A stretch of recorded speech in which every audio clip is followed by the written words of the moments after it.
Buenas noches.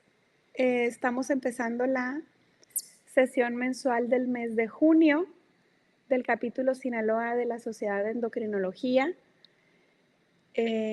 Vamos a estar compartiendo el link de asistencia para enviar las constancias. Ya esta semana nos ponemos al corriente con las que están pendientes.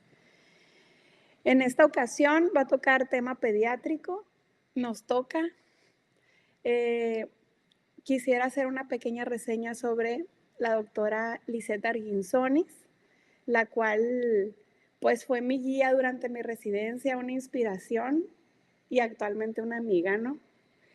Ella realizó su licenciatura de medicina en La Salle, cursó la residencia de pediatría y endocrinología pediátrica en el Instituto Nacional de Pediatría.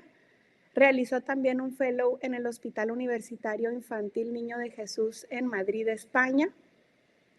Y también realizó un fellow de alteraciones de la diferenciación sexual e hipófisis en el Hospital Universitario Queen Elizabeth en Escocia.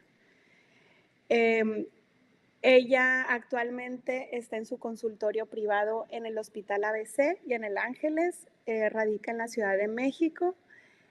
También fue adscrita de la residencia del Instituto Nacional de Pediatría y pues con todo gusto está compartiendo sus conocimientos ahora pues en una actualización de pubertad precoz, más que nada revisando actualidades en el diagnóstico y manejo, ¿no? Un tema que igual en alguna ocasión les llegó a tocar a algún otro endocrinólogo de adultos, entonces pues es un tema que podemos compartir todos aquí en el capítulo. Entonces, Liz, te cedo la palabra y adelante. Muchas gracias, Yubis. ¿Sí me escuchan? Sí. Perfecto. Ok, pues muchas gracias por la invitación. Lluvia es mi amiga, ¿no? Tuve el orgullo de estar con ella y que pues compartiéramos muchas cosas y que me enseñara muchísimas cosas. Y creo que yo aprendí más de ella que ella de lo que pudo aprender de mí, pero bueno. Les voy a hablar de pubertad, algunos puntos importantes sobre la pubertad y después ya vamos a entrar a todo lo que ahora es, pues ha sido tan importante, ¿no? A partir, yo creo que de 5 años para acá ha aumentado la incidencia exponencial de lo que es pubertad precoz. Y sabemos que la pubertad es un periodo de transición lleno de cambios, tanto fisiológicos, neurológicos, psicológicos y a nivel, pues obviamente, del desarrollo. Y va a condicionar que existan varios factores que pueden ser disparadores que han llevado a cambiar el tiempo de la presentación de la pubertad. Como sabemos, actualmente estamos en un medio donde hay muchísimos disruptores endocrinos y que han condicionado que los timings de pubertad sean más tempranos. De tal manera que definimos a través del tiempo que la pubertad es normal en las niñas caucásicas cuando se inicia a partir de los 8 años de edad. Para las niñas hispanas, esta definición cambia a 7.5 años, las niñas afroamericanas 7.5 años y niñas negras se considera que a partir de los 6 años. Sin embargo, por definición completa en todas las bibliografías, se sabe que pubertad precoz es aquella niña que inicia antes de los 8 años de edad, ¿ok? Y en el hombre antes de los 9 años de edad. A través del tiempo hemos logrado diferenciar que existe varios cambios que se dan. En el hombre sabemos que se define como pubertad a la aparición del incremento en el volumen testicular, más de 4 cc, y en la niña en la aparición del crecimiento mamario. De tal manera que sabemos que las niñas menores de 7.5 años u 8 que tengan aparición del botón mamario, se tendrá que sospechar de pubertad precoz. Y en aquel niño que tenga aparición del crecimiento testicular, más de 4 cc, en menos de 9 años de edad, se definirá como pubertad precoz. Dentro de esto sabemos que tenemos variantes de la normalidad, como es la adrenarca prematura, la telarca prematura, las cuales la adrenarca prematura se sabe que es la presencia de actividad apocrina, llámale sudor, llámale aparición de vello antes de los 8 años de edad.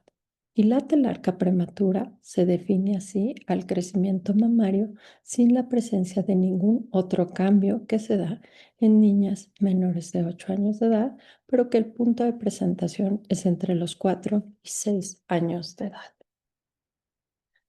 Aquí vemos cómo ha cambiado a través del tiempo la edad de presentación del crecimiento mamario. Antes teníamos una media de 10,4 años en las mujeres y el crecimiento testicular teníamos una media aproximada de 11,1 años.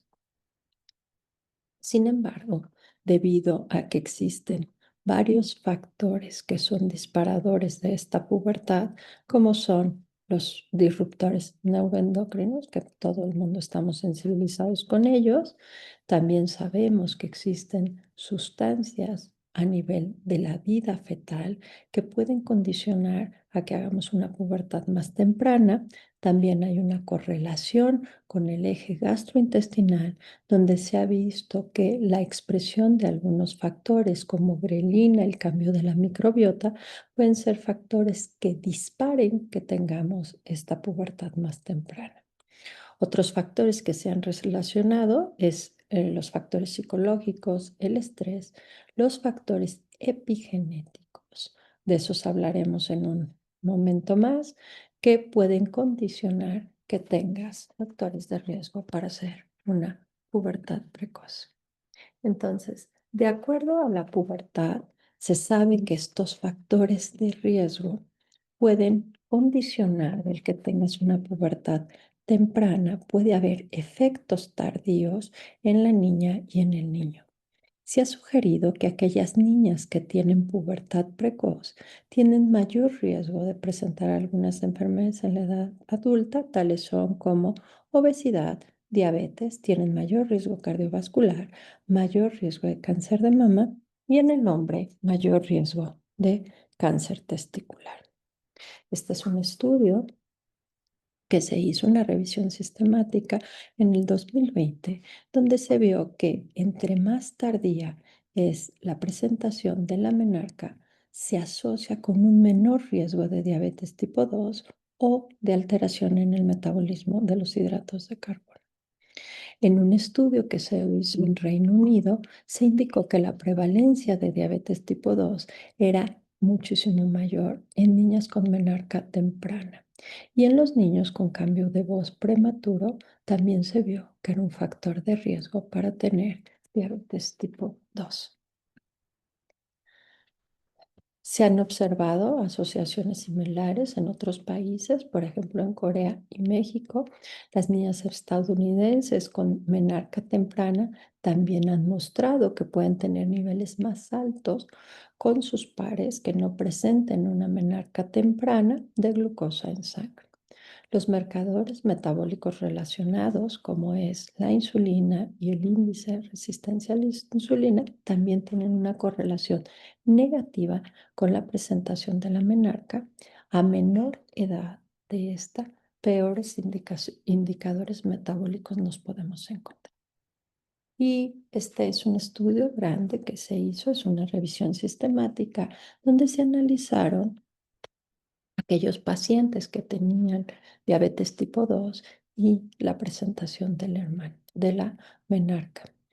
El estudio sugiere que hay una correlación con la adiposidad en la etapa adulta, que existe una alta heterogeneidad entre los estudios, lo cual puede ser secundario a las diferencias étnicas y los mecanismos de esta asociación todavía no los tenemos tan claros. Lo que sí se ha visto que aquellas pacientes que tienen una menarca temprana tendrán mayor riesgo de cáncer.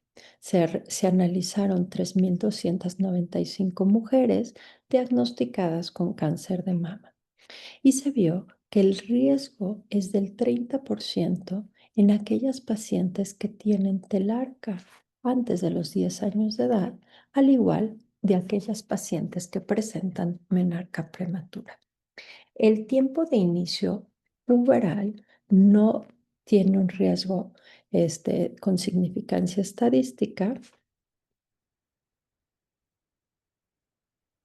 Ahora, otro estudio muy grande, prospectivo, encontró que el inicio temprano de la pubertad también se asocia con un índice de masa corporal mayor en la etapa adulta, tanto en hombres como en mujeres, y que la edad de menarca temprana tiene mayor riesgo de desarrollar también durante el embarazo diabetes gestacional. Los mecanismos que se involucran en esto pueden ser asociados a que haya una alteración en la glucosa, alteración de la función de las células beta del páncreas, pero hasta el momento no se ha podido dilucidar al 100% cuáles son los factores de riesgo.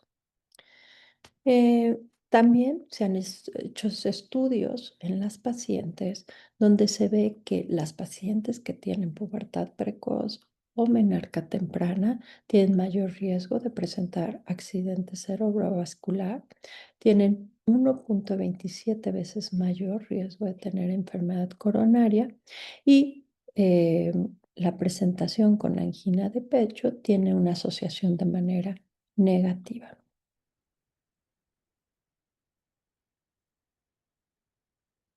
Cuando se usaron los marcadores tanto de menarca como la edad de cambio de voz en el hombre, también se observó que tenía mayor riesgo de padecer hipertensión y en un metaanálisis también se vio que había muchísimo mayor riesgo de todas las enfermedades cardiovasculares.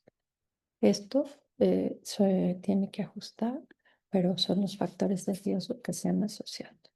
Entonces, no solamente los pacientes que tienen pubertad precoz tienen mayor riesgo de enfermedades cardiovasculares, mayor riesgo de obesidad, mayor riesgo de cáncer de mama, sino también se ve que los pacientes que tienen pubertad precoz tienen todo un contexto psicoemocional con mayor riesgo de tener conductas delictivas autoinformadas, aislamiento social, tienen un comportamiento sexual muchísimo más temprano y también tienen una tendencia a tener problemas de depresión y ansiedad muchísimo más frecuente que aquella niña o niño que no cursa con pubertad precoz. Los factores de riesgo para tener pubertad precoz es tener historia familiar de pubertad precoz. Se ha hecho un estudio muy grande en España de niños adoptados donde se evaluó que será un factor de riesgo para presentar pubertad precoz.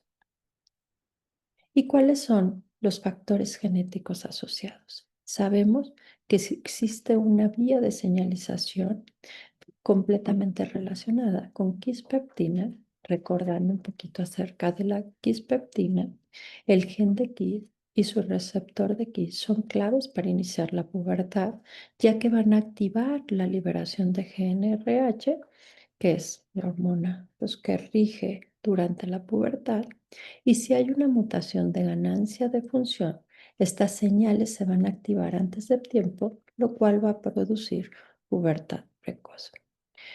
Eh, Esto se puede heredar, las mutaciones se pueden heredar de manera autosómico dominante y esto puede condicionar a que altere eh, la información para que este paciente pueda tener pubertad precoz.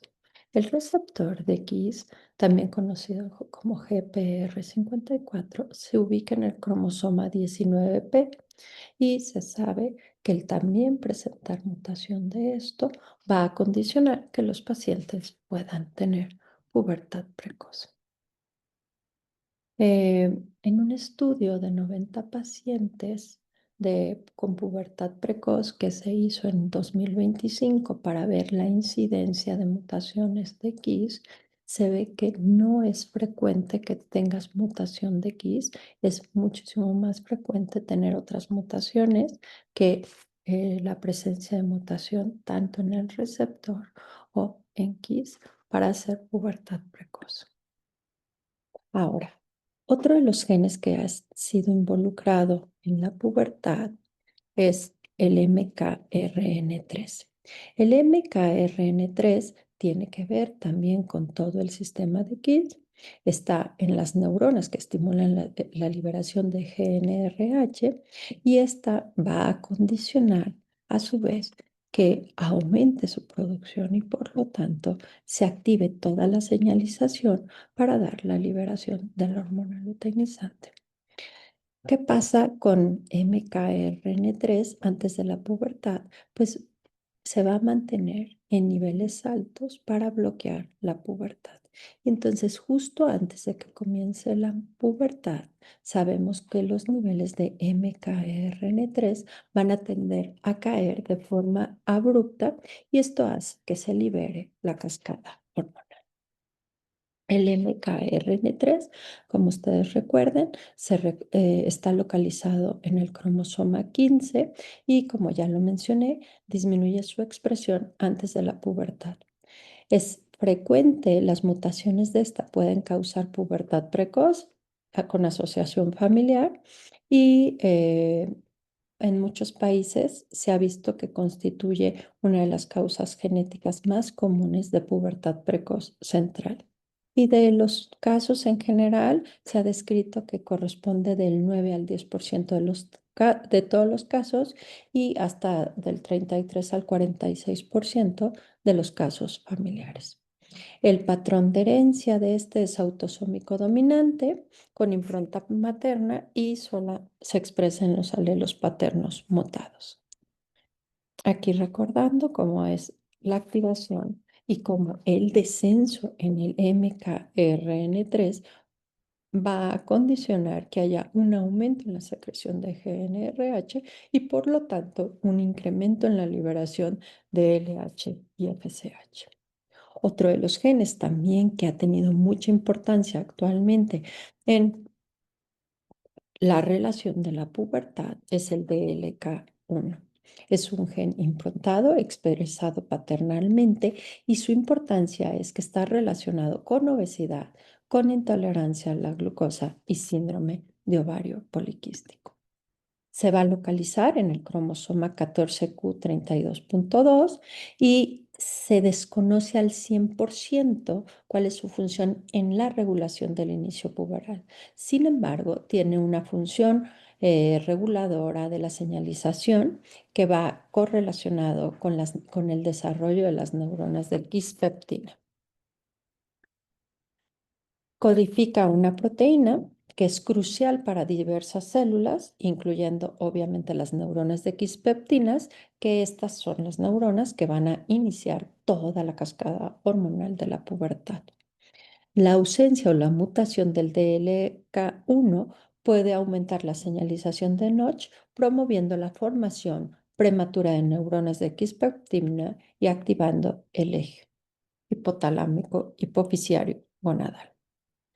Aquí tenemos una serie de casos de las características clínicas de los pacientes que tienen mutaciones del DLK1. Como ustedes pueden ver, en la mayoría de los casos está reportado que estos pacientes cursan con obesidad, que pueden cursar con intolerancia a la glucosa, que pueden cursar algunos pacientes con hipertensión e hipercolesterolemia. Y también tres casos se asociaron con diabetes tipo 2 y con esteatosis hepática.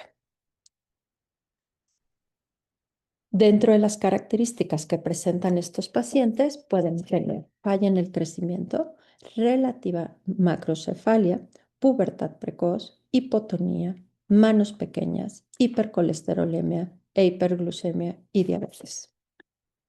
Existen otros genes que son muy importantes para la regulación de la pubertad, que no solamente son MKRN3 y KIS, sino también Notch, que se sabe que su expresión es a nivel del eje hipotalámico hipoficiario y que tiene un mecanismo donde se desconoce al 100% su función, pero que su alteración en la expresión puede condicionar pubertad precoz. Entonces, como les he mencionado, la pubertad es un proceso biológico complejo regulado por genes y factores ambientales. Sabemos que existen una serie de factores que pueden disparar la pubertad, como es los factores nutricionales, los disruptores neuroendocrinos, el ritmo circadiano y el estado psicosocial. Mm, Ya mencionamos que la pubertad precoz puede heredarse.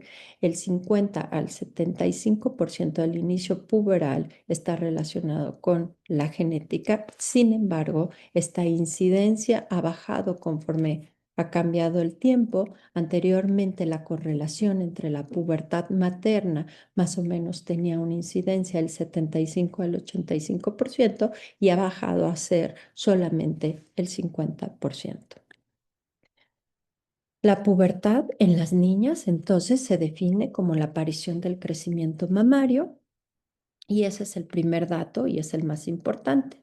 No es la aparición del vello púbico, no es la aparición del sudor, sino el crecimiento mamario es el dato más importante que va a indicar la presencia de pubertad. Sabemos que una vez que empieza el crecimiento mamario, el pico de acreción en centímetros durante la pubertad será de 20 a 25 centímetros. Una vez que empieza el desarrollo del crecimiento mamario, vendrá la menstruación aproximadamente al año 6 meses a 2 años después del inicio de la telarga. En los niños se definirá como pubertad como el aumento en el crecimiento testicular, más de 4 cc, es el primer dato más importante y se sabe que una vez que empieza el crecimiento testicular, los centímetros que se ganan aproximadamente serán 25 centímetros. Otros signos relacionados, pero que no es el dato importante de la pubertad, será el acné, el aumento de masa muscular y también el incremento en el crecimiento. Sabemos que la pubertad precoz se debe a múltiples causas genéticas, como ya las mencioné, que son las menos frecuentes, pero que se pueden asociar a mutaciones epigenéticas por alteración en la metilación que afectan la expresión de genes imprintados debido a factores ambientales y estilo de vida. La propia obesidad se ha relacionado como ser un factor de riesgo para tener pubertad precoz. Disruptores neuroendocrinos, como ustedes bien saben, los falatos y otros, los fitoestrógenos, son factores que se han asociado a el desarrollo de una pubertad precoz. Las causas adquiridas pues, pueden ser la presencia de tumores, enfermedades que generen el incremento en las hormonas sexuales. Aquí tenemos una tabla donde habla de todas las causas que podemos tener, causas congénitas, como es la presencia de un amartoma hipotalámico, un quiste aracnoideo, una hidrocefalia, que sabemos que son factores de riesgo para hacer pubertad precoz, una displasia septoóptica, malformaciones de Chiari. Aquellos pacientes portadores de mielomeningocele también tendrán mayor riesgo de tener pubertad precoz. Dentro de las causas adquiridas, los pacientes que hayan tenido antecedentes de tumores a nivel del sistema nervioso central, que hayan recibido radioterapia, que hayan tenido la presencia de un trauma craneoencefálico, que hayan tenido la presencia de una infección, enfermedades granulomatosas, sangrado intracraneal. Las pacientes con parálisis cerebral es una población con muchísimo más riesgo de tener pubertad precoz. También existen causas idiopáticas, causas genéticas que ya mencionamos, causas ambientales y causas secundarias a una pubertad precoz de origen periférico. Entonces, Sabemos que la menarca antes de los 12 años y la telarca antes de los 10 aumentan el riesgo de cáncer y eso es un riesgo relativo aproximadamente del 30%. ¿Cómo establecemos el diagnóstico clínico de pubertad precoz? En las niñas, como ya se ha mencionado, la presencia del crecimiento mamario, en el hombre, la presencia del crecimiento testicular. Una vez que tenemos estos datos, lo segundo que solicitamos es una edad ósea. Es importante evaluar la velocidad de crecimiento, ya que en muchas pacientes el primer indicio puede ser la aceleración en el ritmo del crecimiento. Y solicitaremos algunos estudios hormonales donde sabemos que tener una hormona luteinizante basal mayor de 0,3 es diagnóstico junto con la presencia de crecimiento mamario o crecimiento testicular de pubertad precoz. Si la hormona luteinizante no está mayor de 0,3 y tienes datos clínicos que te hacen sospechar de pubertad precoz, esto es, aceleración en el ritmo de crecimiento, aceleración en la edad ósea, con una hormona luteinizante que le llamamos así en zona gris, más de 0,1 pero menos de 0,3, es indicado hacer un test de estimulación de GNRH donde tener una hormona luteinizante, algunas referencias dicen que mayor de 6, otras referencias mencionan que mayor de 5, es diagnóstico de pubertad precoz. El uso de la FSH tiene muy poca utilidad diagnóstica, por lo tal no se usa para valorar a los pacientes con pubertad precoz. La edad ósea es importante recalcar que cuando la pubertad es incipiente, esto significa que apenas va empezando, puede no presentar ningún avance. Los métodos que utilizamos para hacer una valoración subjetiva de la edad ósea es, como ustedes saben, el Atlas de Bailey-Pinot, pero sin embargo, sabemos que existen actualmente métodos radiológicos a través de la computadora, como el Von Expert, donde dará un conteo más aproximado de la edad ósea. Y todos los métodos de validación de la edad ósea tendrán un margen de error. ¿Qué otras herramientas utilizamos para el diagnóstico? Sabemos que el ultrasonido puede ser, pues, nos puede ayudar al diagnóstico. Sin embargo, los estudios para darle un peso importante al ultrasonido son controversiales.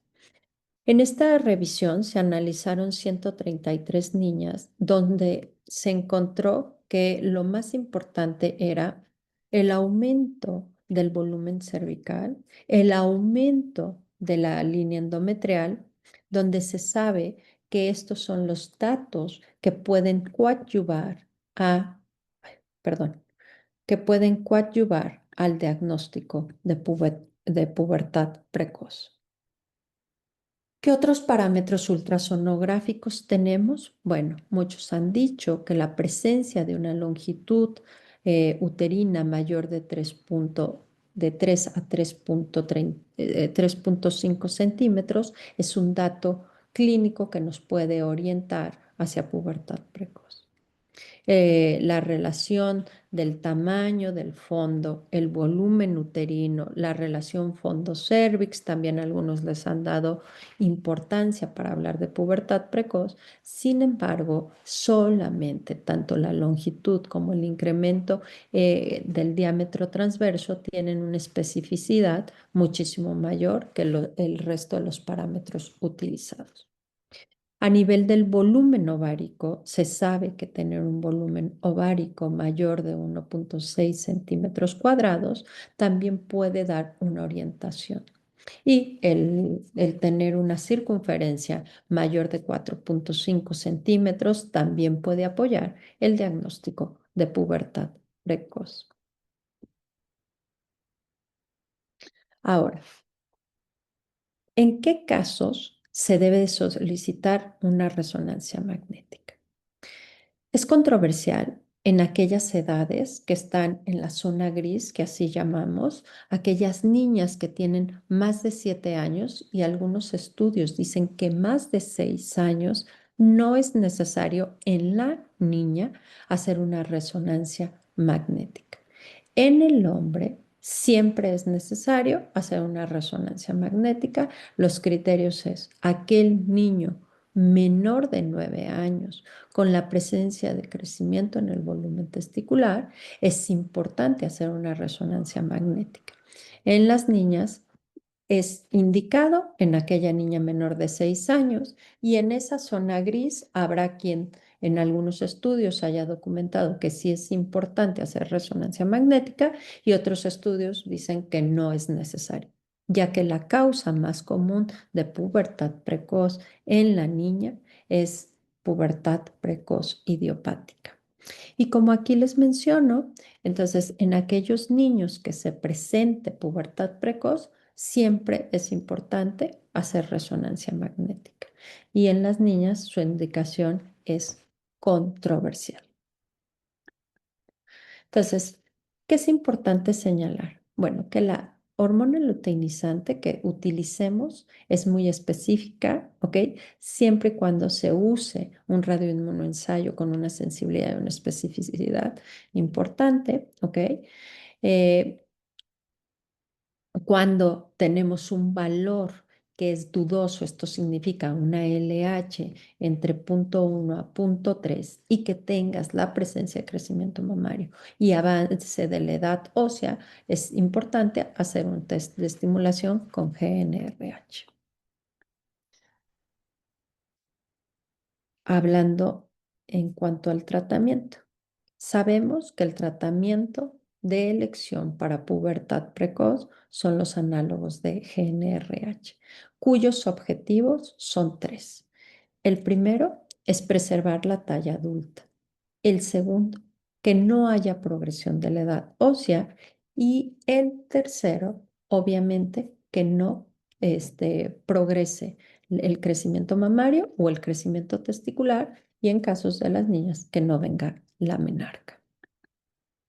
Existen varias opciones. Tenemos la opción mensual, trimestral y tenemos actualmente también la opción semestral.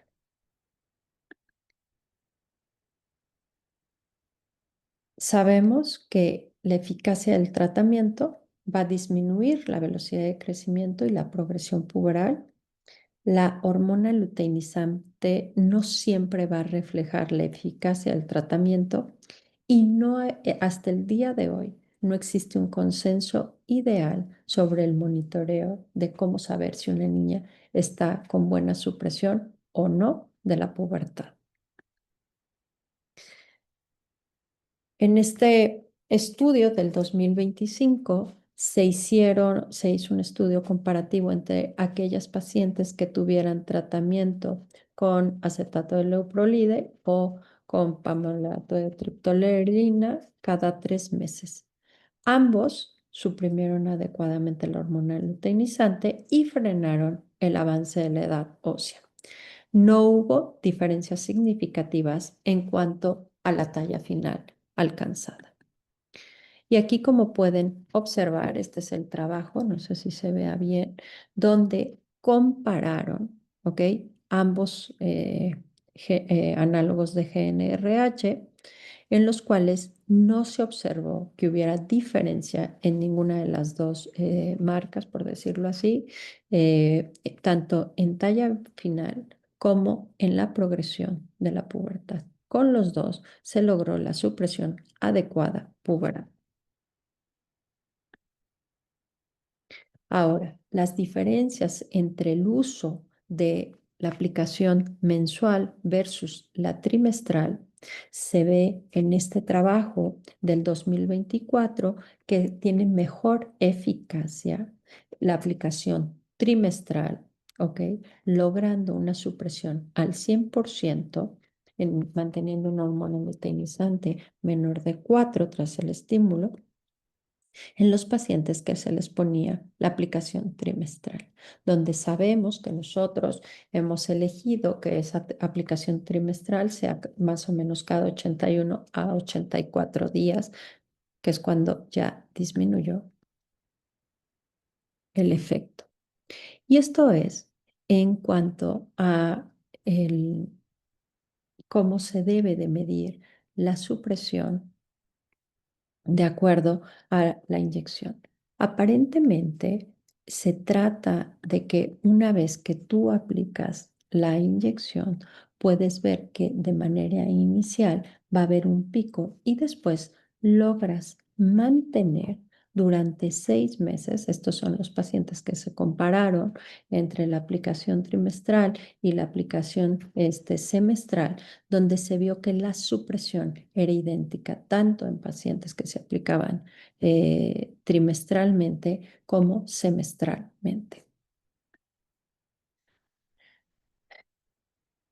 En cuanto a la talla final, uno de los objetivos del tratamiento que mencionamos era pues, que aquellos pacientes que tuvieran análogo de GNRH lograran su talla final adecuada.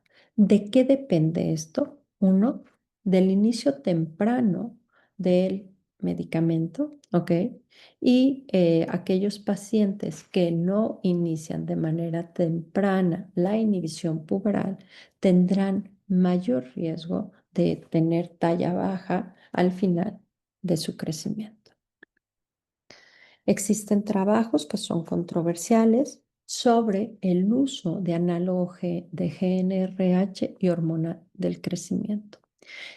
Existe un consenso, un metaanálisis que se hizo ahorita en el 2025, donde se analizan comparando aquellas terapias combinadas, uso, o sea, de hormona del crecimiento más análogos de GNRH para evaluar talla final. Y aquí les muestro que un estudio que se hizo en Corea, ellos mostraron que sí había ganancia en la talla final en aquellos pacientes que se utilizó análogo de GNRH y hormona del crecimiento. Sin embargo, otros trabajos que también se han hecho acerca del uso de GNRH con hormona del crecimiento no mostraron diferencia significativa versus aquellos pacientes que solamente utilizaron GNRH. Por lo tanto, todos los trabajos concluyen hasta el día de hoy que no se puede generalizar el tratamiento combinado, esto significa GNRH más hormona del crecimiento, en pacientes con pubertad precoz y que se tendrá que analizar el ritmo de crecimiento en las pacientes con pubertad precoz para ver quiénes son buenas o no buenos candidatos a el tratamiento combinado. Ahora, en cuanto al uso de GNRH, existen muchas controversias si el uso de GNRH puede condicionar, uno, disminución de la masa ósea e incremento en el índice de masa corporal. Entonces, se han hecho estudios comparativos utilizando análogo de GNRH mensual, trimestral y semestral a diferentes dosis, donde se concluye lo siguiente. A todos los pacientes se les evaluó resistencia a la insulina, perfil de lípidos, perfil tiroideo y densidad mineral ósea. La GNRH se vio que no tiene ninguna alteración a nivel endocrino metabólico significativas. Aquellos pacientes que desarrollan resistencia a la insulina o impacto óseo no están sustentados por la evidencia actual. El perfil de seguridad es bastante favorable. No se han observado efectos adversos relevantes ni en función ovárica ni en edad ósea y tras el año de suspensión del análogo de GNRH, aproximadamente 1 año a 1 año y medio, la menstruación podrá venir. Entonces, ¿qué sabemos? Sabemos que la pubertad precoz va a impactar en la salud a corto y a largo plazo. Más estudios son necesarios y las terapias génicas podrán ser el futuro para el manejo de pubertad precoz. Muchísimas gracias. No sé si tengan alguna pregunta.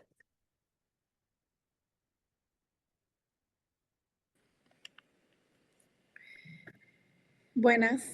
Si quieren escribir alguna pregunta en el chat y la leo o quieren tomar la palabra, cualquiera, no hay problema. Liz, me llama la atención que ahorita que hablaste de disruptores, pero también después de la pandemia, ya ves que hubo un boom de pubertad precoz durante el COVID. Y en algunos reportes vi que en lo que es en Europa, ahora después de que ya no hay pandemia y todo está controlado, la incidencia de pubertad precoz incluso volvió a las incidencias previas y aquí en México no. O sea, ¿qué podría ser? Nuestros disruptores, nuestros niveles de obesidad, no sé, O qué sea, no creo que sea un solo factor asociado, múltiples. ¿no? O sea, yo creo que hay múltiples factores de riesgo, si bien como tú mencionas, de hecho aquí traía una diapositiva, pero ya no sabía si me daba tiempo, del estudio, el inicial que se hizo de Italia, ¿no? Post-confinamiento mostró que había aumentos de casos de pubertad precoz y sí, lo que tú mencionas, ellos ya su incidencia de 1 año y medio, casi 2, ha bajado a la normalidad, ¿ok? Normalidad entre comillas, porque a nivel mundial la tasa ha incrementado. Nosotros en México no hemos visto esa reducción, yo creo, ¿no? Todavía no se hacen estudios ni retrospectivos para hacer una evaluación más objetiva, pero sí creo que la incidencia no ha bajado. Yo creo que es multifactorial. Hay una pregunta en el chat. Buenas noches. ¿Podría hablar un poco más de los pacientes candidatos a hormona de crecimiento y análogos de GnRH, especificaciones o contraindicaciones? Ok, aparentemente no hay un consenso, o sea, salió una revisión en el 2023 por una doctora de Estados Unidos donde ella recomendó a todo paciente con pubertad precoz usar el combo, ¿no? Análogo de GnRH y hormona del crecimiento. Sin embargo, un metaanálisis del 2025, ellos dicen que tienes que individualizar en aquel paciente que desacelere, que su velocidad de crecimiento anual, ellos recomiendan que baje a 2,5, 3 centímetros por año, te podrías plantear poner hormona del crecimiento. Eh, el beneficio en la talla final en los pacientes con pubertad precoz, a más tardío inicies el tratamiento, esto significa, los estudios han documentado en aquellas pacientes que están en esa zona gris entre los 7,5 a los 8,5 años, que tú decides poner el bloqueo puberal, el beneficio en la talla final, que es uno de los objetivos del tratamiento, es súper controversial. Entonces, por eso ahí entra como, entre comillas, si ahí también podría sumar el combo para beneficio de talla final. Hay otro comentario. Buenas noches. Respecto a lo comentado en relación a la pandemia, se postulan varias teorías: aumento del índice de masa corporal, sedentarismo, confinamiento, estrés, síntomas depresivos, irritabilidad y alteraciones de patrones de sueño y uso de aparatos electrónicos. Más bien era como un comentario. Y de verdad, en una niña afro de 7 años no considera estudiar una pubertad precoz en negritas africanas. No entiendo la pregunta. No, yo sí. Es que, o sea, el grupo etario, cuando te dan la definición, ponen que las niñas de 7 años africanas que empiezan con pubertad es normal, ya no lo consideran precoz, ¿no? Sí. Es que, Ricardo, fíjate que es bien controversial en mujeres, no en hombres. Es bien controversial el hacer todo un abordaje en las niñas. De hecho, los europeos dicen que mayor de 6 años ya no tienes que hacer tantos estudios, porque la gran mayoría de las pubertades las consideran como variantes de la normalidad, o sea que no vas a encontrar absolutamente nada. El valor de o sea, el valor de edad que hemos dado para definir pubertad precoz o no es un poco arbitrario. Entonces, pues ello es lo que consideran. Hay una revisión del 2023 del doctor, creo que es del doctor, ahorita me acuerdo el nombre, y él considera que hay pacientes que ya ni siquiera les tienes que plantear darles tratamiento y muchos pacientes no, su beneficio al 100% no es en la talla, no es el crecimiento, sino en todo el aspecto psicoemocional, donde ahí entra todo un apartado de tratar o no tratar a los pacientes. Es que ahorita están empezando de repente 7 años, 10 meses y dices, bueno, por definición es una pubertad precoz, pero en realidad, ¿qué beneficio va a tener esa inhibición a largo plazo? A menos que haya algún paciente que, no sé, lo diagnostiques a los 8 ya, pero tenga un avance muy acelerado de la pubertad. Entonces ya Sí, valoras, ves si hay alguna terapia combinada o dependiendo del paciente, ¿no? ese es otro punto importante, Lluvia, ya que lo mencionas. Aquellos pacientes que inician, por ejemplo, que están en esa zona gris, ¿no? Que empiezan a los 7 años con 6 meses, con pubertad precoz, ¿no? Que tienes la presencia de todos los datos clínicos y demás, pero que la pubertad es lentamente progresiva, te dicen, pues puedes plantearte no hacer nada, porque no va a haber gran beneficio en ningún aspecto. ¿No?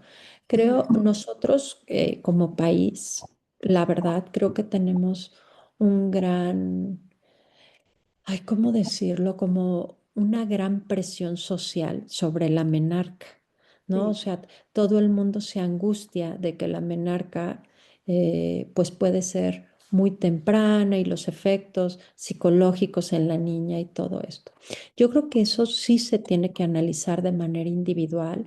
Yo siempre uno de los puntos que les expongo a los pacientes, ¿no? Cuando la niña empieza con crecimiento mamario a los 8, ¿no? Eso no es indicación de inhibición puberal, pero les explico pues que cada niño es individual y que existen consensos sobre todo el contexto psicoemocional, así como hay niñas que estarán preparadas para la pubertad desde el aspecto de vista emocional, habrá niñas que no lo están, ¿no? Entonces, sí estos tratamientos creo que se tienen que individualizar cuando estás en esa zona gris para beneficio de los tres aspectos, el beneficio emocional, el beneficio en la talla final, ¿ok?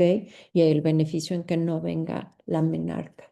Y también en disminuir los factores de riesgo cuando tienes todo una historia familiar tan importante. Justo hoy vi una niña que la mamá le dio cáncer de mama con todos los marcadores positivos genéticos a los 32 años de edad, ¿no? Y la mamá tuvo la menarca a los 8 años con 6. Entonces, como que tienes que analizar todos esos, esos factores. Ok, hay otro comentario. En la práctica me han llegado pacientes con pubertad precoz central, criterios clínicos Tanner 3 y LH arriba de 0.3, pero con edad ósea acorde. El bloquear en estos casos, más que la talla final, es la menarca temprana y la exposición temprana a estrógenos. ¿Ha tenido casos así y qué recomienda? Ok, una de las cosas aquí que es importante es cuando la pubertad es incipiente, aparentemente no hay adelanto de la edad ósea. ¿Ok? Ujú. Ahora, yo cada vez odio más las edades óseas porque las tienes todas disociadas, ¿no? Luego Sí. no hay una correlación clínica con lo que estás viendo, cómo va la niña y demás. Entonces, la edad ósea la pongo entre comillas. Lo que sí es que si clínicamente está en Tanner 3 y te va llegando y está empezando el estirón, el que tú uses el análogo de GNRH, le puedes quitar Chica. su propio estirón, ¿no? Y Ajá. entonces ahí tendrá mayor repercusión en la talla final. Yo cuando tengo estos pacientes que ya me llegan en Tanner 3, que no hay un avance de la edad ósea, los cito a los 2 meses para ver si está en el estirón y si la Z-score del crecimiento está cambiando, porque si le inhibe su estirón puberal, difícilmente se lo vas a beneficiar la vas a beneficiar en talla final. Y es algo que los europeos están como muy ahí, muy metidos en eso, ¿no? En Tanner 3 ten cuidado de lo que vayas a hacer. O sea, solo bloqueo para nada. De, Solo bloqueador creo que y no lo beneficias en talla en final, ¿no? caso con GH, pero solo bloqueo. Y, Y y cada paciente responde. exacto, y tengo mis dudas ahí sobre bloqueo, porque mira, en algunos estudios se planteó poner bloqueo, ¿ok? Y poner dosis pequeñas de estrógenos, cosa que algunos han hecho para tratar de no quitar este estirón, ¿ok? Sin embargo, es controversial. Es controversial lo que puedes lograr. Y la menarca, Temprano, ah, por, María, si quieres, aquí ya no le entiendo. o abre el micrófono. El micrófono, María. Mm, Hola. ¿Me escuchan? Sí. Buenas noches. En el sentido, por ejemplo, que llega la niña, digo, llega con 8 años con un Turner 3, porque la verdad es que ya me ha tocado 3 o 4 pacientes igual, con Turner 3 ya a punto de la menarca, ahí de todas maneras no se inhibiría, o sea, no se bloquearía. Es que mira, ahí tienes que analizar 3 puntos, ¿ok? Uno, ¿la vas a beneficiar en talla final? ¿Tiene repercusión no en la talla final? Aparentemente no hay avance de la edad 2 y entonces la repercusión en la talla final no está tan clara porque no hay una progresión. Dos, si está en su estirón, si la inhibes, le puedes quitar ese potencial que le queda de crecimiento, ¿ok? Ok, Y yo me refiero más que nada a que vaya a presentar la menarca como tal. Digo, en el crecimiento probablemente no haya repercusión porque la edad 12 está acorde, pero ujú, el que tenga una menarca, no sé, 9 años y la niña emocionalmente no esté preparada, ¿la dejo al estirón y cuando llegue la menarca se bloquea o qué es lo que sugieren? mira, es que esa pregunta, María, es toda una controversia. O sea, puedes hacer la verdad, o sea, como les digo, aquí se escucha y no se juzga, ¿ok? O sea, lo que pasa es que tú puedes hacer lo siguiente, las citas cada 2 meses, ves cómo va el estirón. Y cuando empiezas a ver que el crecimiento está como en esa línea estable, ahí la puedes parar. Pero la paras para efecto benéfico psicosocial, porque va a menstruar a los 9 años. Entonces ahí la puedes parar y decir, "Ah, ok, ah". Ok, sí, Ahí como, ya sabes, sí, ahora, justo lo que dice la doctora Lluvia, o sea, si tú decides, dices, no, yo no me la juego, ¿no? Porque la señora vive en Chinguantatlán de las Casas y quién sabe cuándo vuelva a regresar, ¿no? O ajá, sea, te estoy dando el otro ejemplo. Entonces dices, la bloqueo, punto. No importando la talla, la bloqueo, ¿ok? Y si notas que hay una desaceleración en el ritmo de crecimiento, podrías plantearte ayudarla con hormona del crecimiento, ok. Sí, ¿ok? lo que pasa es que sí en la práctica de repente están llegando muchas niñas con no, sin el cuadro clínico habitual, o sea, el característico, Ujú, y ujú. si de repente, o sea, unos dice, bueno, la bloqueo, no la bloqueo, la ayudo con hormona, entonces eso era como que saber tu experiencia, bueno, su experiencia, perdón, al respecto. No, no, María, me puedes hablar de tú. Siempre te voy a decir, siempre entra y si tú lees todas las revisiones que hay de pubertad, todo el mundo está en la misma controversia que tú, ¿sabes? Nadie tiene al 100% lo establecido en Tanner 3 y desgraciadamente son la mayoría. Sí, Quisiéramos que todas llegaran en Tanner 2 cuando apenas está el botón y dices, ya la hice, la bloqueo y no tengo ningún problema. Pero así es, la bronca es que llegan con unas bubarachas que dices, ¿qué voy a hacer? sí. Oye, ¿No? tu sangra. Sí, o sea, la verdad, ahí te entra toda una controversia. Siempre yo trato de ser muy clara con la mamá, ¿sabes? Decirle, ok, si la bloqueo puede pasar esto, esto y esto, ¿ok? Ahora, el tener contacto temprano con estrógenos es un riesgo. Es un riesgo. Y lo que no se ha podido analizar al día de hoy es si esas pacientes que tú bloqueas en ese estadio que ya tuvieron el contacto con estrógenos y tú les aletargas el contacto, les disminuirás el riesgo de lo que tú quieras, de cáncer de mama, de diabetes, de lo que tú quieras. Eso es todavía lo que no se ha podido analizar al día de hoy, porque eso sería lo ideal, que tú le bajaras el riesgo. Ok. Bueno, pues muchas gracias, doctora. A ti, a ti.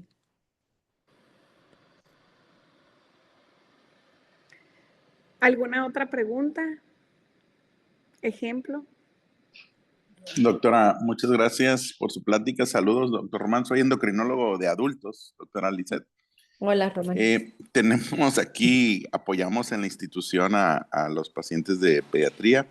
Es común a veces, queda muy claro pues qué hacer antes y cuándo ya no hacer algo. Y también la cuestión de la zona gris, porque sí tenemos casos pues que se nos salen de lo que dice el libro, que ya pues tienes que confiar en lo que te dice la mamá. Nos llegó un caso, es que mi hija desarrolló botón mamario, no pasó de Tanner 2 a los 8 años, pero nunca la llevó con el médico, llegó a los 10 años y 6 meses, pues ya, y seguía Tanner 2, entonces ya por definición, pues ya no es pubertad precoz.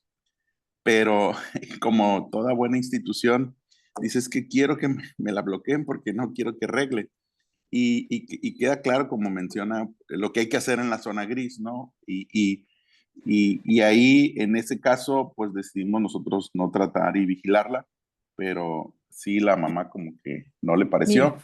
¿Y qué opina de lo del, porque yo he escuchado que usan letrozol, ¿eso qué? Ah. Pero en niños, Ahorita, En varones, en varones. sí, pero ahorita te voy a explicar dos cosas, bueno, tres cosas Sí. que son importantes. Mira, Ajá.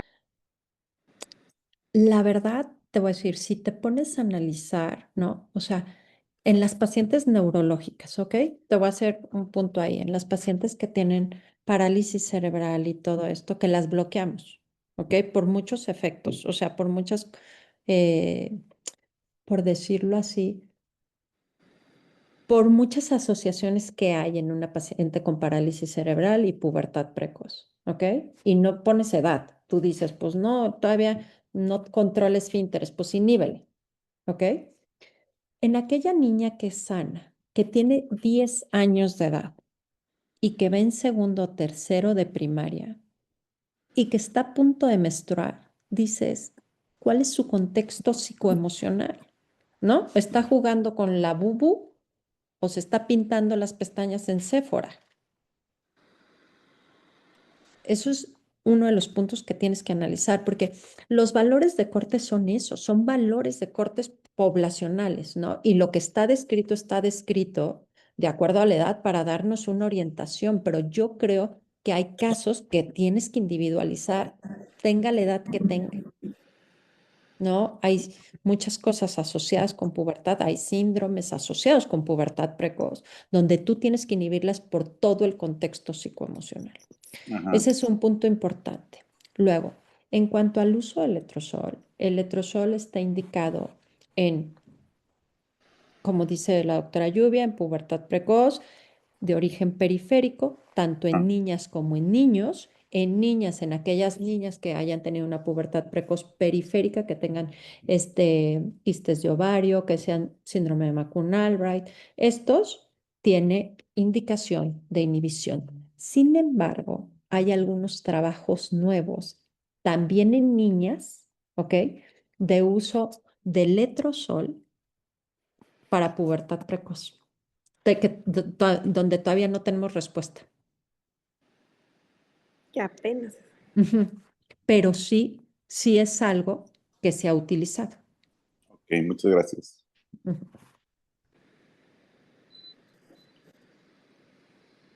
Creo que ya no preguntaron nada, Ya no. pero muy interesante. Es un tema bien amplio y difícil porque la pubertad es Oh, recanija, sí, traicionera traicionerísima. y más en las mujeres. Ay, no, cállate.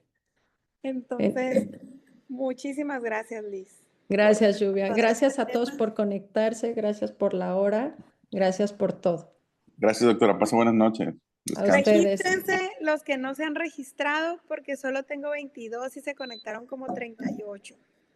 Si no, no va a haber constancia. Bye, Lluvia. Nos Muchas vemos, gracias. Liz. Cuídense Gracias. mucho. Bye. Bye. Bye. Muchas gracias. Buenas noches. Bye. Bye.